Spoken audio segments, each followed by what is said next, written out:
Good morning, Recovery Reinvented. Wow, thank you all for joining us in person and online. What an incredible, amazing community that just keeps on growing, both within our state and throughout the entire nation. We've got people watching from over 38 states today. We've got people watching from inside our correctional facilities. Let's give a big round of applause to all the people that are tuning in today online.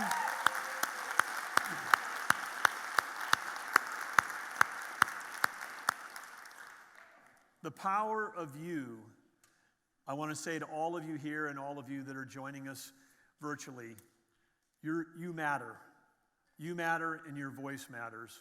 And your presence here today matters. Thank you for being here. Today is a day of inspiration. It's a day of learning. It's a day of celebration, a day of gratitude. And as you'll see from all of our speakers and storytellers, it's a day of powerful stories. Stories that will inspire, stories that will change lives, stories that will inspire action. This is a beautiful slide here that you see the sunflowers in North Dakota. And of course, I'm always the biggest cheerleader for North Dakota. I think you all know that. But North Dakota, we're number one producer in the nation of sunflowers. Yeah, how about that? We stopped short of playing the Glenn Campbell Good Morning Sunflower song when I came out. But I also want to just point out right now that we're also the number one honey producer in the country too. And we think that's pretty sweet, of course, that we're both of those things. But I had to bring it up. This is the first time in decades that both North Dakota schools have lost to both South Dakota schools in football in the same weekend. That happened last Saturday. Okay. And of course, we've been protecting South Dakota from Canada for 133 years. Never have gotten a thank you, but I had to bring up the sunflower and the honey thing because we're number one, South Dakota's number two in sunflowers and honey. So that's, so we still got it going. But the thing we've definitely got going on here is how we're all working together. Just like bees that work together and bees all do these amazing things, all of us are working together. And the state of North Dakota and its partners continue to experience positive momentum towards the challenge that we're up against, which is addressing the powerful and persuasive disease of addiction. And we do this in many ways. Eliminating the shame and stigma is the number one thing that all of you can help on every day.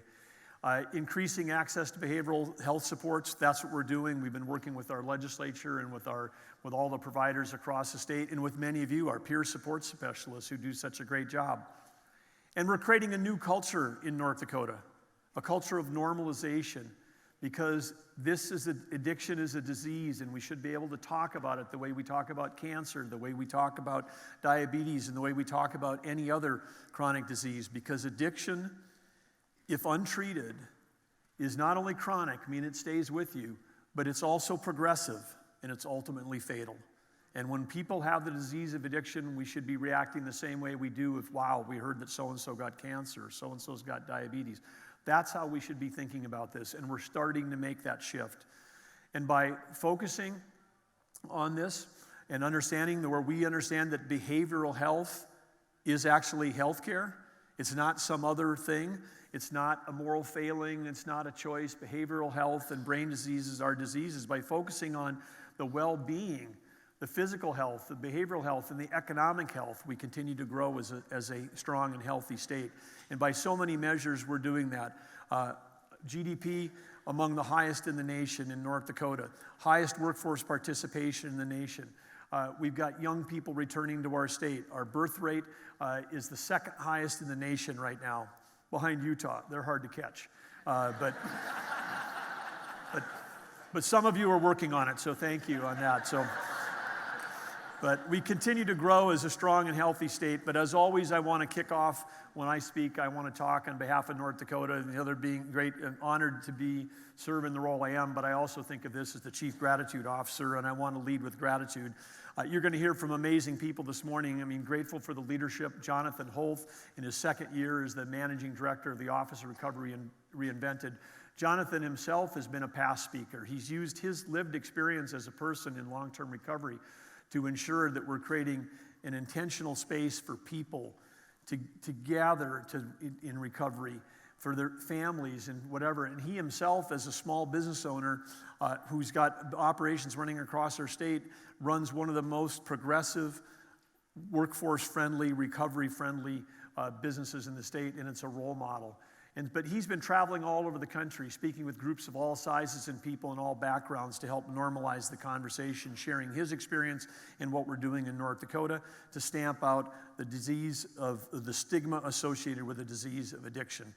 And also as part of this small team that we have, Raina Ashheim, she's the Policy and Communication Manager for the Office of the First Lady. In her first role, she's been an amazing addition to the team. She's a former Miss North Dakota who traveled the state developing relationships and connections in that role, and she's now using those connections to bring this platform and this message of the First Lady Office to eliminate the disease and the stigma. You're going to hear from Jonathan today. He's going to operate as the MC for today, but I want to just say for those two, the small and mighty team in the Office of Recovery Reinvented, let's give it up for Raina and Jonathan.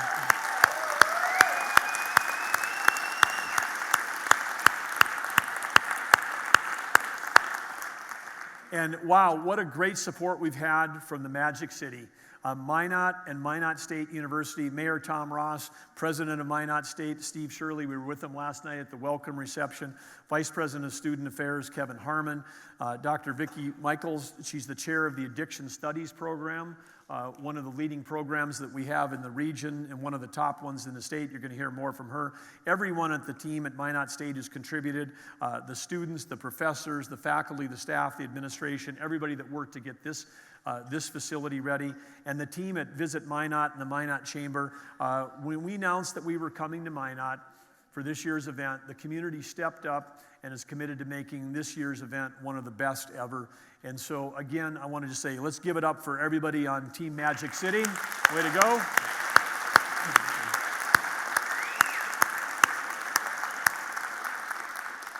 And of course, I think many people know or maybe don't know, we'll talk today about programs that we're investing in at the state of North Dakota. But the Office of Recovery Reinvented in this event is driven not by tax dollars, it's driven by generous sponsors. You saw the sponsors on the screen warmers this morning. Jonathan's going to give them a shout out right now, but we've got organizations that are premier supporters like Hess Corporation who've been doing this for years at high levels, but without those sponsors, with event partners, Livewire who's helping produce this thing, if they weren't all contributing to deliver this impactful experience, and for people here and watching online, for 6 years, we've had more than 20,000 people participate either in person or online on these events in the last 6 years. And again, record registration from across the United States. And this year we've even got people from 4 other countries that are tuning in.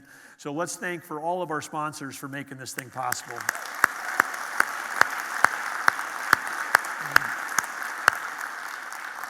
And what a day do we have lined up. We've got 3 keynote speakers today, Dr. Stephen Lloyd, Dr. Lippy Roy, and our very own North Dakota, Scott Davis.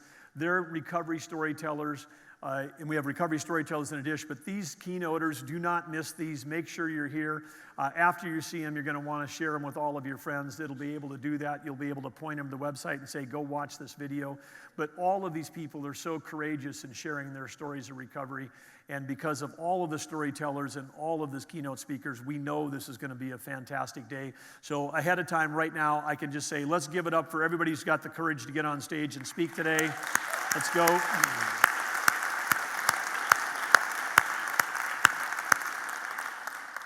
And while we've got forward momentum and progress being made, I want to, have a call to action to all of us and everybody watching, because we've been in a battle for 4 or 5 decades in our country. America has had a twisted and challenged view of how we think about because we haven't always thought about addiction as a disease. We've thought about it as a war. We've thought about it as a war on drugs, and that war on drugs, led to all kinds of policy changes of minimum mandatories and increased criminal charges, and let's just get tough and build more prisons and mass incarceration, and we're gonna do it. If you do that, the enemy combatant turned out not to be the cartels and not to be the drug dealers. It turned out to be the people who had a disease. And so we've got to change that whole frame, and you'd think that we'd be making progress, but here we are. In the last 3 years, we've seen an escalation like we've never seen. The war on drugs, if it's still a frame for some people, I just want to let them know, drugs won. Because at least it's become more fatal, because in the last 3 years, we've lost more people than we've ever had in our history to drug overdoses. And you look at this scale going back just from the year 2000, you'd think that you'd look at this and go, what we're doing is not working. It's not working. There's a lot of things that have to change. But when you take up and add up the last 2.5 years, including the 9 months of this year, it's sort of shocking, because we've lost the equivalent of what is now approaching the same 5 times. It's like 5 Vietnams. We lost 58,000 people in Vietnam, and it's still in the American consciousness, but somehow we can lose 5 Vietnams in 2.5 years, and we're not taking the action. And this is, addiction and overdoses don't discriminate based on party lines. It's not a political issue. Those deaths, 112,000 deaths, they're independents, Republicans, Democrats, people that have never voted, people that vote all the time. It doesn't matter. Rich, poor, economic classes, all 50 states. It affects everyone. And this is the one thing that should unite us, regardless of the differences we have. This would be one thing that you think would bring us together. And what really tears at my heart is that number, a statistic that size is so large, it's hard to even get your head around 112,000 in a year. But that's 300 a day. It's 300 a day. These are sons and daughters and nieces and nephews that we're losing. 300 a day, 300 tragedies that may not or would not have to happen. And if all of you know that if we had a plane crash in our country where 300 people died today, it would be headline news for a week. But if it got followed up by another plane that goes down tomorrow with 300 people on it, and then another one on Saturday with 300 people, and another one on Sunday, none of you'd be getting on a plane.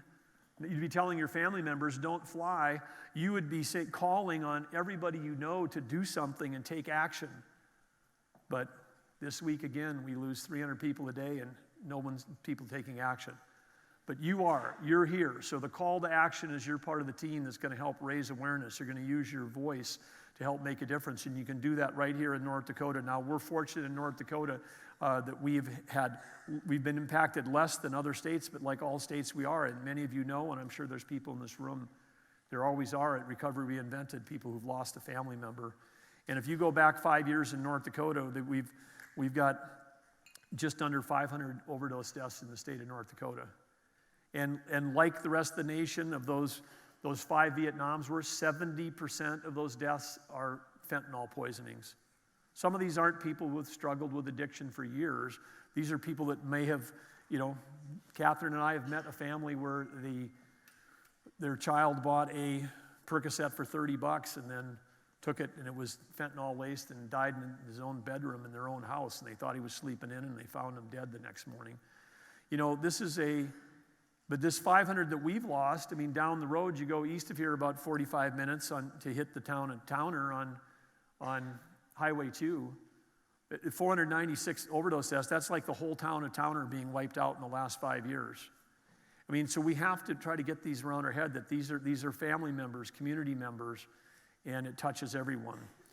And we know that the disease of addiction affects more than just the person, it affects the whole family. And as we think about the importance of this issue, it's now estimated that addiction is so widespread in our country that 1 in 5 children are living in a household where they're living with a family member that's dealing with addiction. That's 15 million kids under the age of 18 that are living in an environment where someone has has dealing with the disease of addiction. So it matters just not for now, but it matters for future generations. But Recovery Reinvented, as I'm saying, is more than just an event. All of you know this. It is a call to action. And the core thing we focused is ending the shame and stigma that surrounds the disease of addiction. But we've done that by bringing together experts in the field, providers, people in recovery, elected officials, and people with lived experience to the table to find solutions. I remember at one of the early Recovery Reinvented, we had 5 speakers that went through the day, and it was one of the first ones, and people were like, wow, those were amazing stories. Those were incredible. Wow.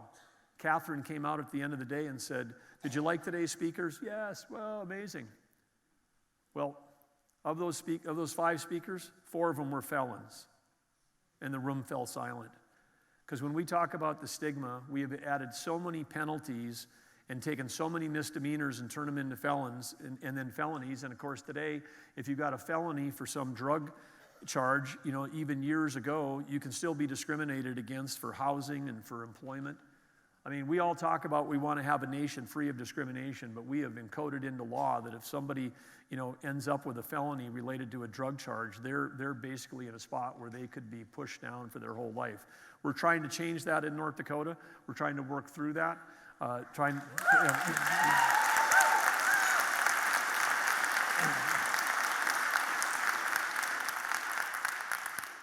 When people have served their debt to society, that should mean they've served it. It shouldn't mean they've served it and then they continue to be penalized and pushed down. We have a lot of reasons to keep fighting for that. But anyway, everyone we know here, everybody participating online can play an active role in helping us think how we reinvent recovery. And throughout today, we're going to provide examples and opportunities of how you can all be advocates and use your voices to eliminate stigma. Some of you may even say, hey, I've got lived experience. I didn't know about this peer support program. I could become a peer support specialist and join now the nearly 1,000 people that have helped close the gap where we did not have enough support because we didn't have enough people that were doing the professional credentialed work around addiction counseling. But it turns out that all the data shows that if you're talking daily with someone who's got lived experience, and now we've got programs to train those peer support specialists, you can get reimbursed through our healthcare system, that you could play a role in helping others also achieve that. So the speakers and storytellers you're going to hear today are shining examples of individuals whose lives have been touched by addiction and who've overcome the incredible obstacles and harnessed the power of their stories and are using their advocacy and their voices to lift up others, and by doing so, strengthening their communities. In our work to reinvent recovery, we know it's important to approach these issues from all angles because, as I said, addiction touches every family and every company and every community in our state. And that's why we focused on recovery supportive workplaces and recovery supportive and bringing behavioral health into schools. It touches every government agency, often in a deep and complex way. So we have to have a whole approach. And of course, this holistic approach includes the partnerships with our 5 sovereign tribal nations with whom we share geography. The state of North Dakota is in partnership with our tribal partners, and we must continue to work together on all health and education and infrastructure and economic development. And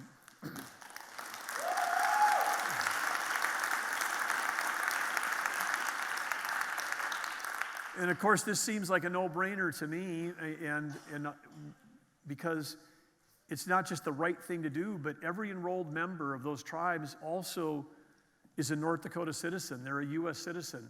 And we're neighbors, and we're family, and we're related, and because the disease of addiction touches everyone. So we've got to keep working together. And one of our primary goals the last 7 years, we keep talking about working to eliminate the shame and stigma of the disease of addiction. And you say, why does he keep saying that?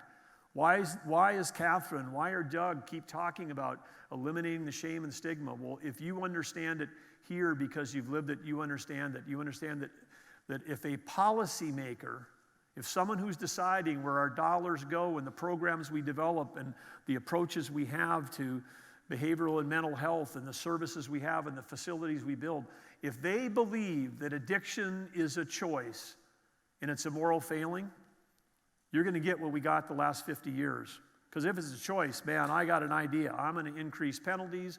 We're going to have minimum mandatories. We're going to make it so harsh on the consequences that no one will ever use again. And all of you understand, if we do now, we have the science, the study after study, the MRIs, how it affects how the brain works. It's a disease. It's a serious brain disease. And again, as I said, left untreated, progressive, ultimately lead to premature death. We've got to start approaching solutions, not with consequences, but approach them like we would for any other serious healthcare issue.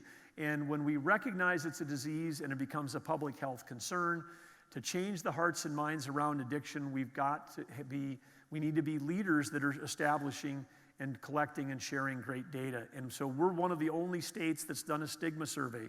And we've moved stigma. Stigma used to be greater in North Dakota. 1 in 3 people still believed, 1 in 3 still believed that this was a moral failing. Now we've got it down to only 1 in 4 believes it's a moral failing. We're moving in the right direction by eliminating that.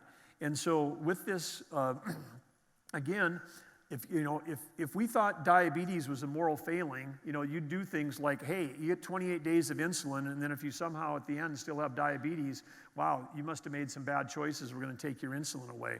But if we can go to the next slide on where I've showed this on the eliminating stigma, this would just show it. We're making progress in the right direction.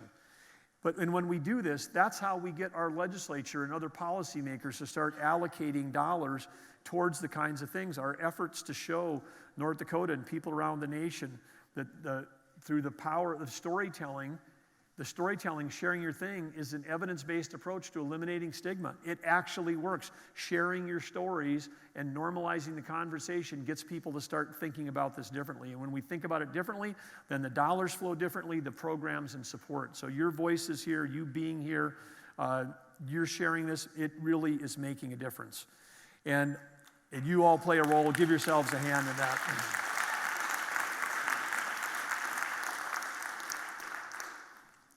We have several programs and initiatives that are having a big impact on addiction recovery in North Dakota. And one of the primary concerns that we hear from schools across the state, you hear this from all the teachers, you heard it before COVID, and now you really heard it afterwards, is that teachers can't teach because they're dealing with behavioral health. And this last legislative session, Health and Human Services and our amazing behavioral health department worked closely with the legislature and our education partners to increase behavioral health funding for the schools. The funding increased 3x, threefold increase for our schools. This will allow schools to enhance behavioral support and services, includes purchasing equipment to support telehealth, supporting transportation, all the things we need to make sure we're delivering that. So that's fantastic. And we also know why this is important, because 1/3 of the high school students in our state, not unlike the rest of the nation, coming out of COVID, experiencing symptoms of depression.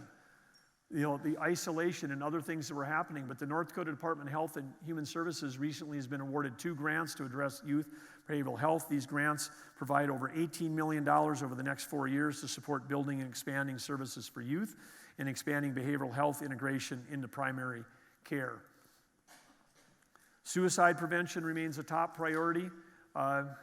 We talked about, we're losing sometimes close to, in our state, 75 to 100 people a year with overdoses. We lost more than that last year by suicide. 182 people completed suicide in North Dakota. The ideation around suicide much higher. A number of those 182 deaths were veterans. We've lost more National Guard members in North Dakota since the war on terror started. We've lost more of them to suicide than we have to actual combat loss. And so we have to really, again, take this seriously as part of the health challenges that we have as a society. A bill with this last session was created, a new suicide fatality review panel, which will identify opportunities to intervene prior to try to get that number down, and how we can take from where the gaps we have right now in supporting people. And this information will help build programs and strategies that focus on prevention. Another big win we had the last year, and I want to thank the legislature for this. This is something we've been fighting for over 20 years. When we talk about criminal justice and you say, well, where's the funding going to come for addiction? Well, we'll spend over $500 million in a biennium in North Dakota. In our little state, $500 million just at the state level. That doesn't include county. I'm talking state level corrections facilities. And the co-occurrence of being involved in our criminal justice system in North Dakota, like it is in the rest of the nation, that and the disease of addiction, the correlation is just super high. And we're at times, almost all the time in North Dakota, if you're a female who's incarcerated in a North Dakota facility, there's nearly 100% chance that you have a substance abuse disorder. And there's nearly 100% chance that you were a victim before you did a criminal act, meaning that you suffered some kind of childhood trauma or abuse, sexual or physical abuse that led to and contributed to the addiction, that led to some action which then caused you to end up in the facility. But the current facility that we have, which was a leased facility, was by all measures something that if you were a mother and you were incarcerated, you would never have said, hey, I want my family to come visit me here. And what we're building, and we got a legislation appropriation this last year to build a new women's correctional facility, but you've got to think of this the way we finally changed the mindset. This is a secure healthcare facility. This is a place where a mother could say, I want my kids to come and see me. And we will have the appropriate, it will feel like you're going to a healthcare facility, not going to a prison when you stay connected with family. And we know one of the number one indicators if you end up in the correction system is that you had a parent that was in the correction system. So if we want to break the cycle of where we're spending all this money in our state, we've got to break it with things like this. And this is a huge breakthrough. And this was not an easy sell. But every legislator that supported this, I say thank you, because this is the right direction. This will save us money in the long term. This will save lives. This will reunite families. And this will put us on the lead of what we're doing.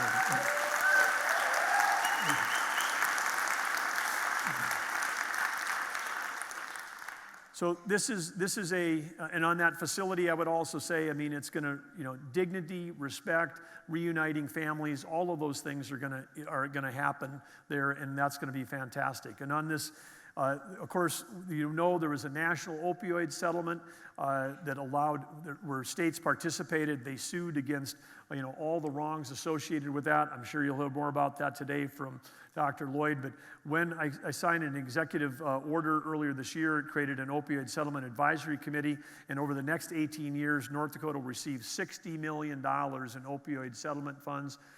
This is, no amount of money is going to replace the hundreds of thousands of lives that have been lost in this country because of the misuse of prescription opioids. But these dollars here can be utilized for remediation efforts and strategies that address prevention and treatment and preventing overdose deaths and developing behavioral health workforce. So we'll put those dollars to good use.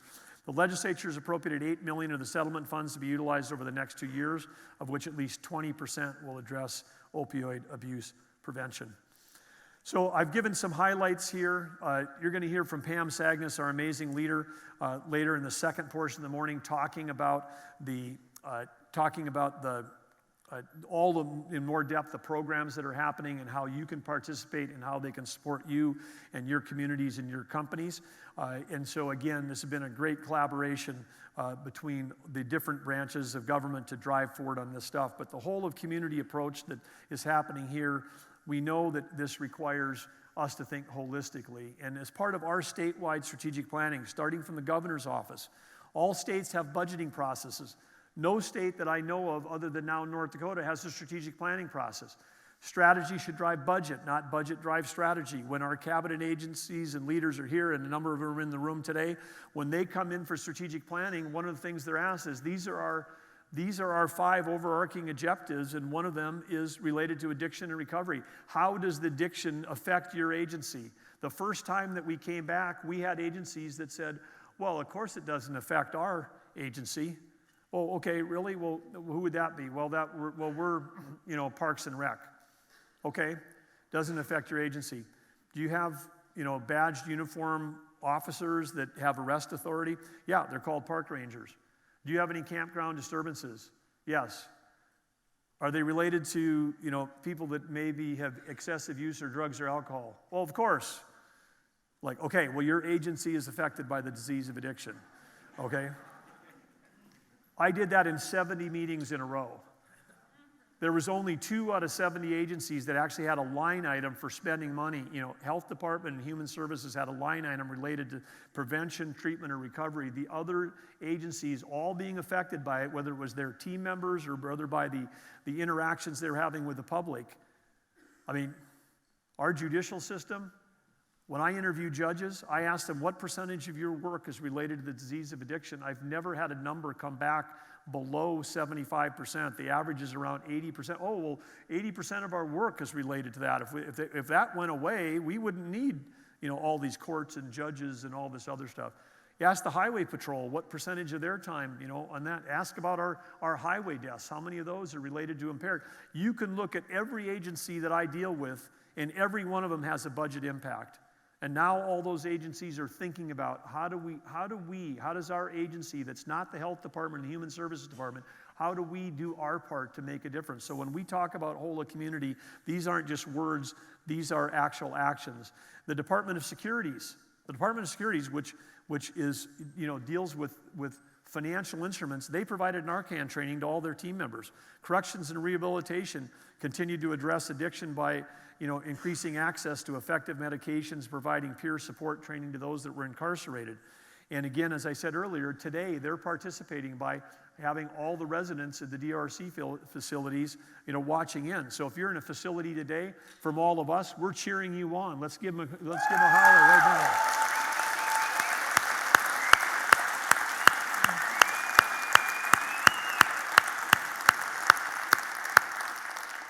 Our highway patrol, you know, working to expand mental health supports, including options to have behavioral health professionals available to first responders at no cost.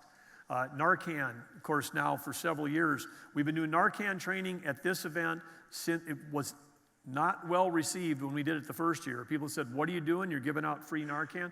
We've done that at every facility. We'll do it again this afternoon. We'll have training on Narcan and how to use it to save lives. But Narcan's now carried in all of our patrol vehicles. All of our troopers are trained on how to administer it. And then we also created, on the supply side, we did create the drug interdiction unit in August of 2021, and we transitioned some troopers, you know, off the road and said, hey, we've got to build a team to try to stop the transnational criminal organizations that are bringing this fentanyl into our state. Schools, you know, across the state identified behavioral health. The Department of Public Instruction collaborated with the state's behavioral health team to improve funding and access to service. Our Vision Zero, that's the Department of Transportation. You've probably seen the ads trying to combat drinking and driving or impaired driving with the goal to eliminate motor vehicle deaths. I mean, you say, how many deaths are acceptable to have on our road? You know, and people say, oh, well, less than what we have now. Well, if it was your spouse, your kid, you'd say, no, that's not acceptable. The only answer for highway deaths is 0, and I actually believe if any state could get to 0, it would be North Dakota, so that's why we call it Vision Zero. But they're driving on that. Health and Human Services doing life-saving work across the state. You'll hear more about that from our behavioral health team and Pam Sagnas, as I said. But I could give you dozens and dozens more examples. But when we talk about this, we're actually doing something about it in every single agency in the state. So let's give it up for everybody that's making a change on this stuff.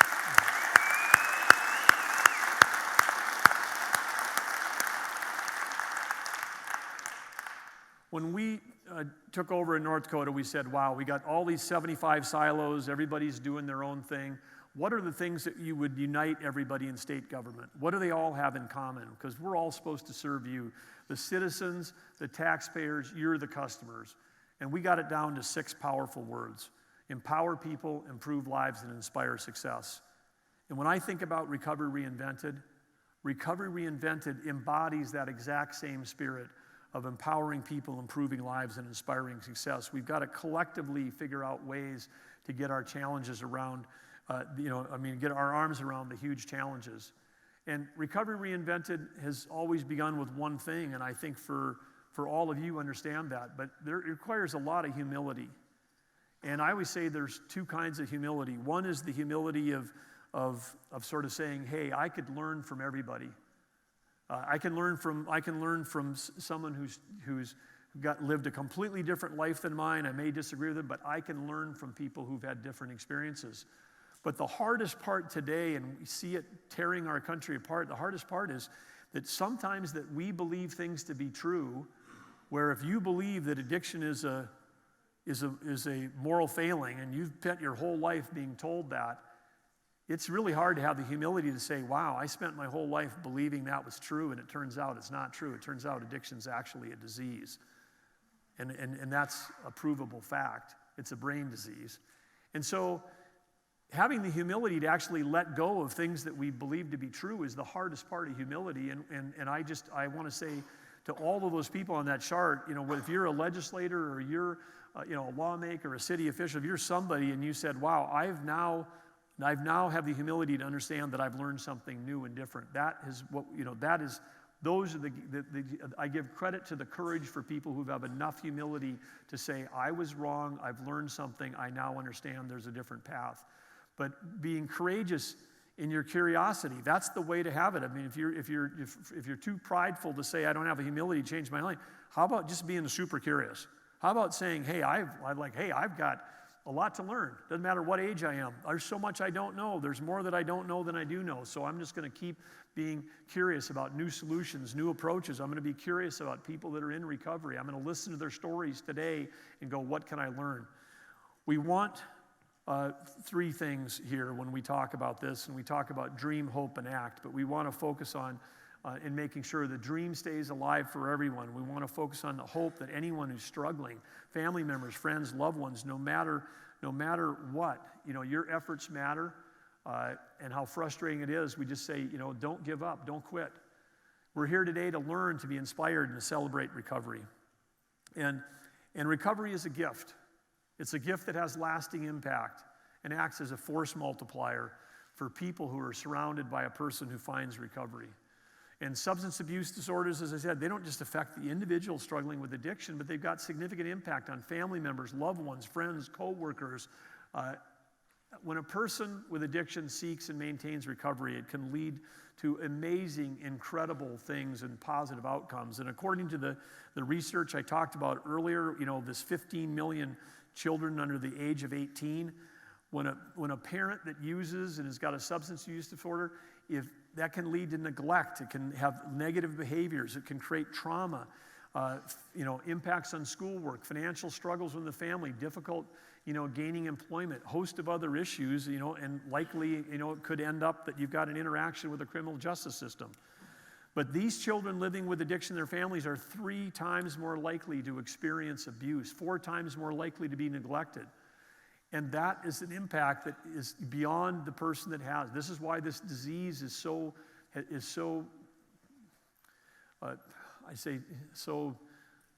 devilish in a way, because it affects the person, not just the disease, but all those around them.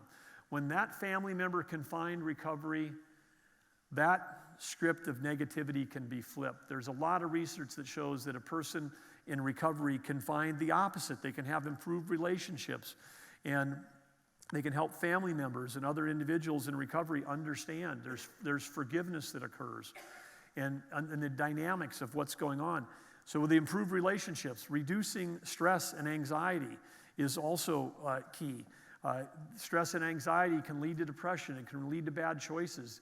And knowing that their loved one is safe and actively working on their sobriety changes everything. Quality of life. Families enjoy quality of life when their loved one's in recovery. More stability, more financial security.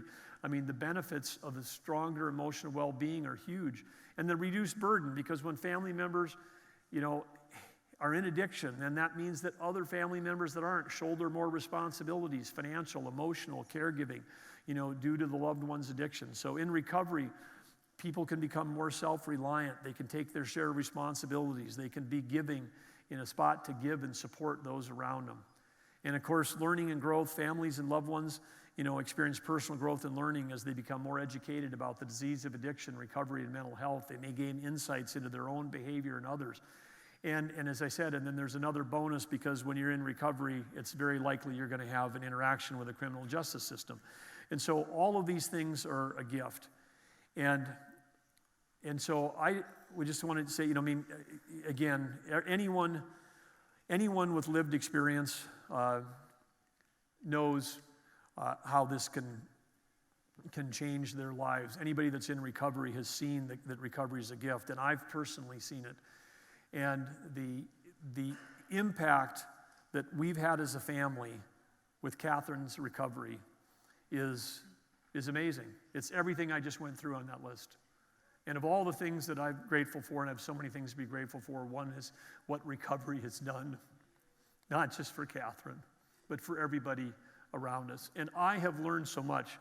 There's not a chance in the world that I, in position of leadership, would understand this as deeply as I do and would care as deeply as I do if I hadn't had the opportunity to be sharing my life's adventure with someone who's had this incredible battle with addiction and an incredible journey of recovery.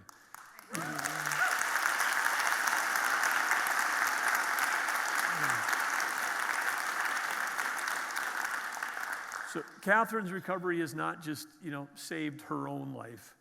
It's enriched the lives of so many people, myself included, and certainly all in our family. It's been a gift to everyone we know, to our friends, to our family. When I'm with her, she's a gift. When she shares her story, and she'll introduce me and say, I never thought I would have ever become the first lady of anything. And I would have never thought I'd be in front of you sharing my story of recovery. And when she says that one sentence,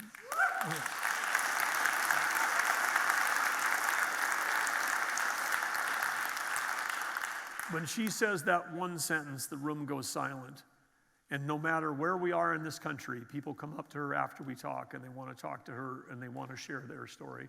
Her willingness to carry a message of hope, to normalize the conversation, to eliminate the stigma, has helped so many people in recovery and has changed so many lives. And we know from the stories we've been told that has literally saved lives.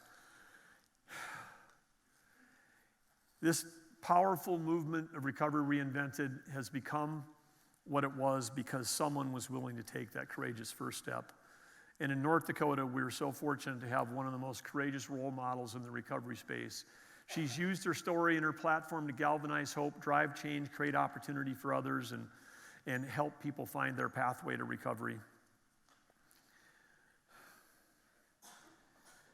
She's had so many accolades that she never sought. She's been invited to the White House close to a dozen times on national matters. She's been a featured speaker in Atlanta at the 2022 RX and Illicit Drug Summit last April. She's been invited to join the national board of Hazelton Betty Ford Foundation. She's the chair of their advocacy. She's changed the direction of that organization. She's driven and insisted that they get the first Native American ever on their board of directors. They're driving services to more rural areas and people with low incomes. That organization, which is one of the leaders, has been transformed by her work. She was featured as one of the speakers at the big South by Southwest conference on stage with one of our keynote speakers today, Dr. Lippy Roy. She's been honored by the National Addiction Policy Council, the Pillar of Excellence Award, for being a face and voice of recovery. And she didn't seek any of those accolades. All of that happened because of that courageous first step to say, I'm going to share my story. That was the one thing that led to all of that. And her presence and impact on the national stage has been impressive, but even more impressive is the time that she takes here out of the headlines, quietly, one-on-one, connect with youth, tribal partners, families, recovery communities, the boots on the ground, people across the corners of the state who are touched by addiction and recovery. And her story truly does inspire us all. It inspires me to dream, to hope, and to act.